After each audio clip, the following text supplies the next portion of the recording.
Hey, you want to find out how to make a super low maintenance, easy, no dig, no till garden bed? Stay tuned.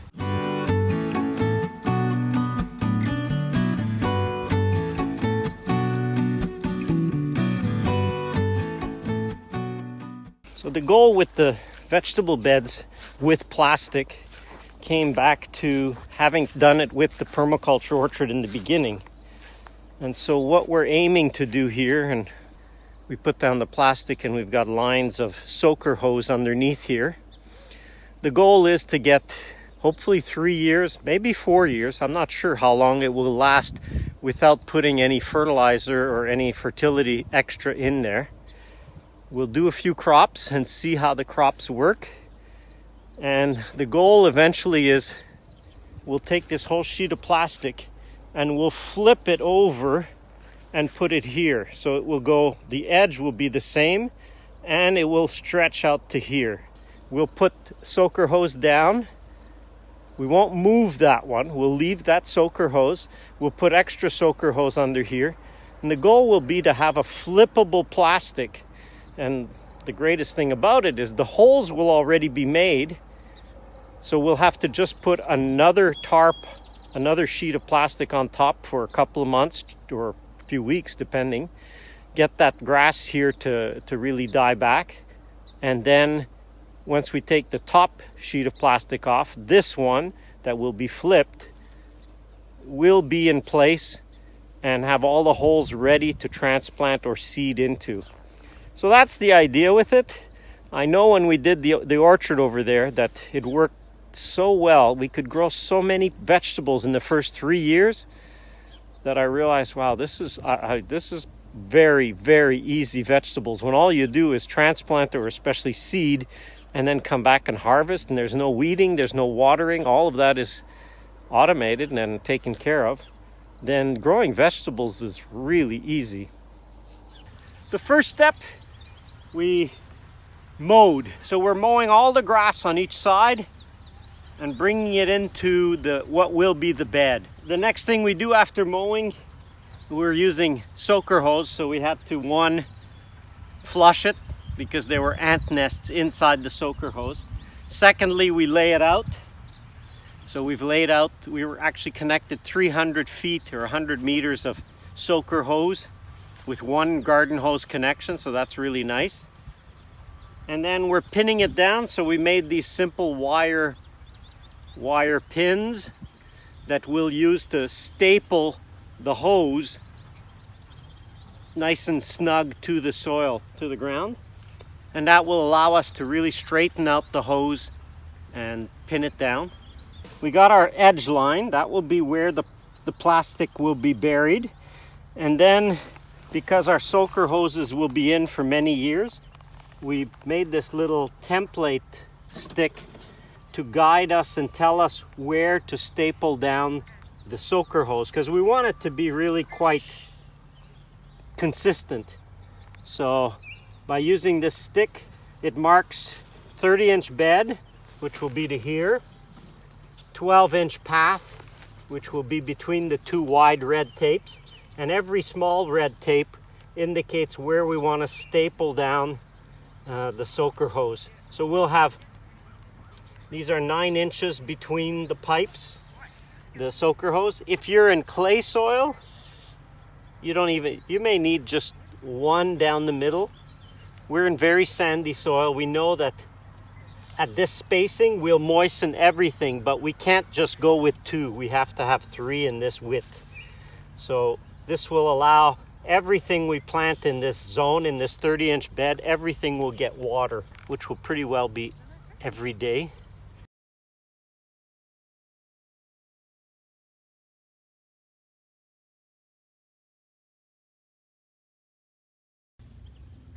So this is a soaker hose. It's a very tough recycled rubber product. It's usually in the sizes of a garden hose.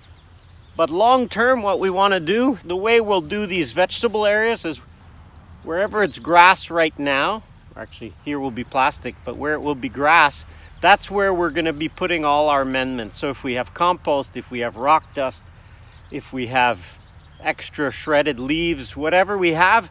We'll fertilize the area with grass, let the grass grow really well.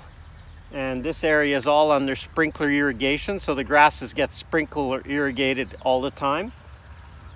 And as the grass grows, we also mow it. So we mowed and we blow. So it's a real permaculture technique of chop and drop, but instead of chop and drop, we do mow and blow. So we'll mow the grass, blow it onto the plastic, depending on the crop. We don't want to blow onto lettuce, but we'll blow onto a lot of other vegetables, especially the longer term vegetables. So we mow right onto the plastic, and the worms will take care of bringing some of that material back down under the plastic.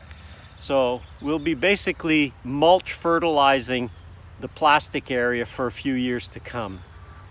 It'll be a test, but we've used it in the permaculture orchard. We did use plastic and we grew vegetables really, really easily. So I know it works well. The idea is I hate weeding. Say that again, I hate weeding. I think weeding is the biggest waste of time you can do. If you've got a vegetable area and you're weeding, either mulch the heck out of it like we do with the garlic, or put it in plastic or sometimes some kind of fabric or geotextile. There's a reason for it, and there's a reason why more and more small vegetable growers are going that way, because if you can eliminate the weeding, you kind of think growing vegetables is pretty darn easy. It's not as hard as if you have to keep weeding. Plus, it imitates more what the soil likes, which is to be covered and not exposed and tilled. And so this is a no-till. We're not actually tilling this area. None of this will be tilled, none of this is tilled, and none of it will be tilled. And we're just putting the plastic right over it. And that's about it. I'll show you the steps as we go through.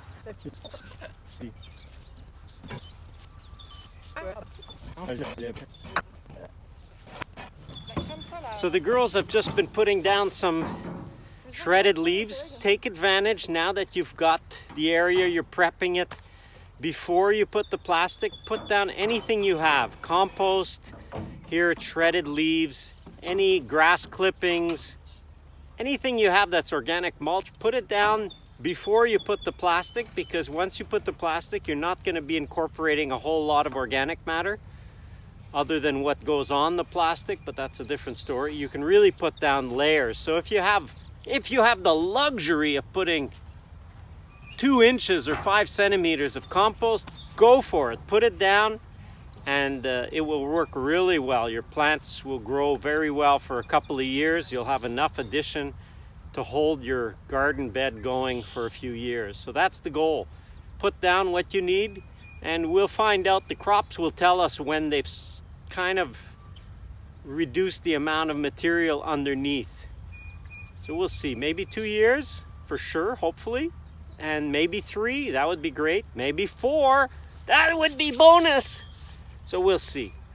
Once we've done that, we'll be ready to lay the plastic down. So we're gonna do trenches, just a trench, and we're gonna put the plastic edges into the trench.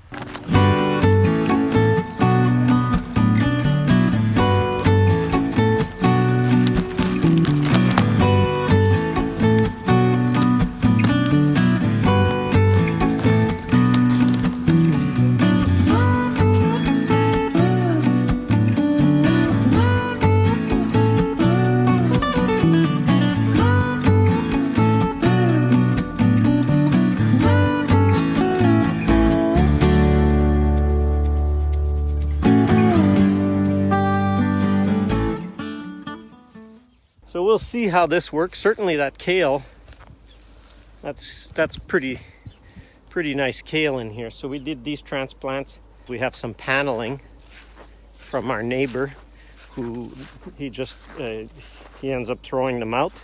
So here's the panels. We simply put these down as a path. So it's the same idea as most vegetables growers are doing with 2 30-inch beds. So we have 30-inch bed here and a 30-inch bed there with the path. But the advantage of putting these panels is it really marks the path. We know where it is. Anyway, we'll use that. It spreads your weight out, so when we step, we're not pressing in one place.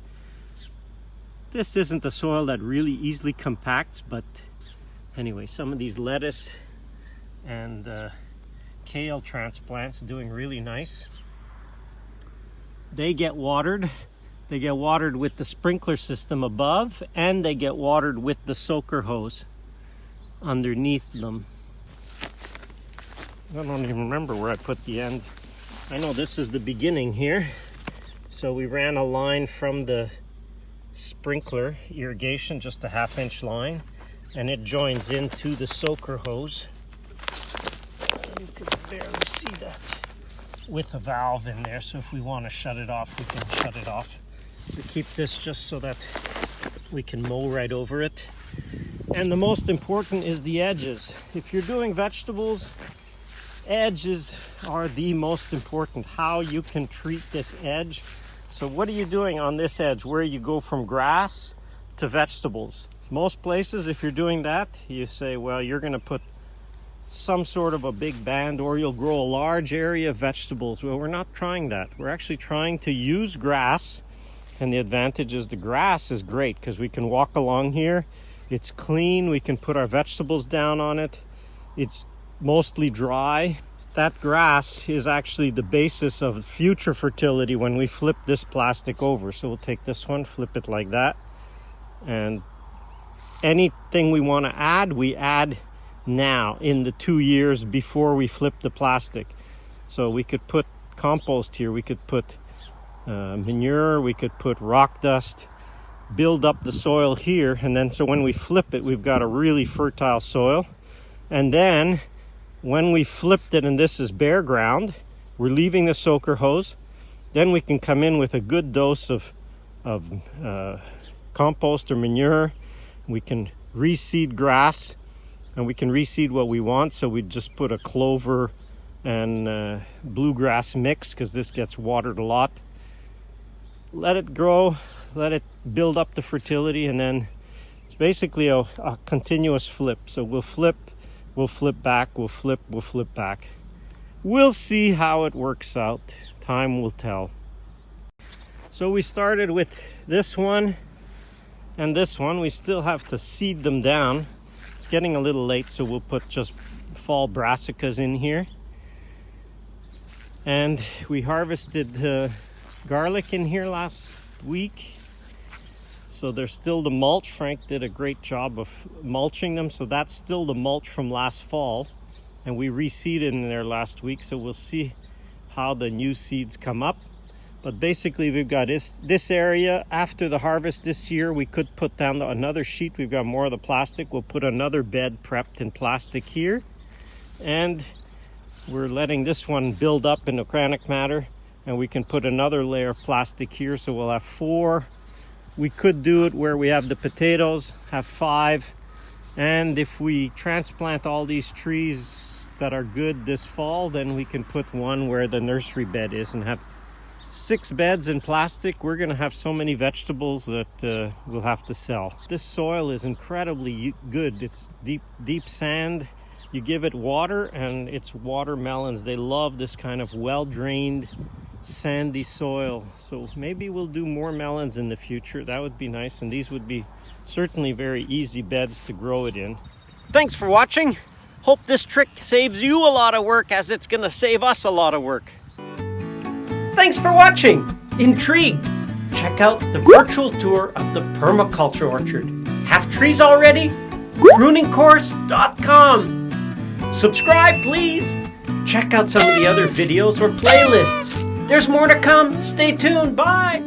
This week, lots of black flies. This week,